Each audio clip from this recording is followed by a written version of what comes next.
To understand the 4 strokes of the engine, we're just going to use this simple lawnmower engine. So you can see we have 2 valves on top here. We have 1 valve here. We have another valve here. We talked about this larger valve being the intake side. So you can see the diameter here. This one's slightly bigger. We're allowing more air in. And the smaller one for the exhaust is letting the air out. This right here is a cylinder head. So this is on top of the cylinder. And the cylinder is the big round section in the hole where the piston travels up and down inside of the engine here.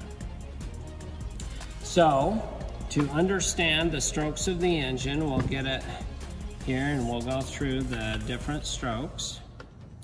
Okay, we have the piston at top dead center. That means it's the very top of its travel. At the top of the stroke, the piston is at top dead center. Both valves are closed here, okay? And the piston, you can see the green piston right on top right there. It's at the very top of its travel. So as the engine now creates an intake stroke, this intake valve will open off of a camshaft inside of the block. This camshaft will open, that purple piece will open this valve by pushing up on this.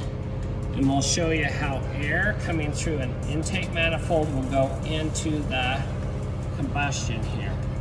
So we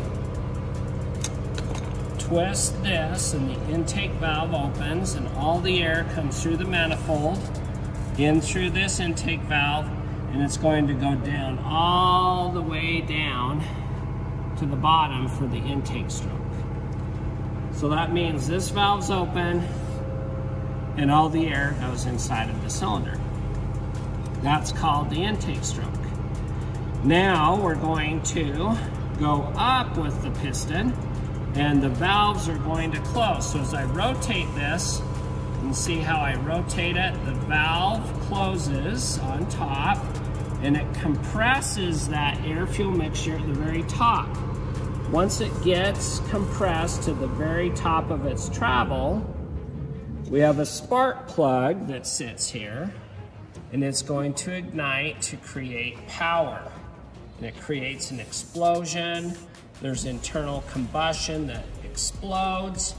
It forces the piston down. We call this the power stroke. So both valves are still closed on the power stroke. Forces the piston down. So we're going to move all the way down, and all that energy goes to the crankshaft.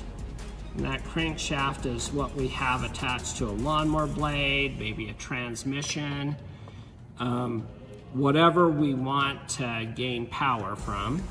And then as the piston moves up, you can see the exhaust valve is now open and all of that air-fuel mixture is pushed from the cylinder out through the exhaust and out through the tailpipe. Okay, and then that completes our 4-stroke process. So what we've got, to summarize, is we have the intake stroke where the air-fuel mixture drops down in. The valve closes, now we compress it. That's stroke 2, compression. We ignite it, power, forces the piston down. Then the valve opens on the exhaust side and it forces all the burn air fuel mixture out. And it does this over and over and over to keep the engine running. Okay, so we have valves that allow the air in and out, and we have the piston that circulates the air in and out of the cylinder. We have the cylinder head that acts as a cap on top of the cylinder. and it allows combustion to be transferred for power to the crankshaft.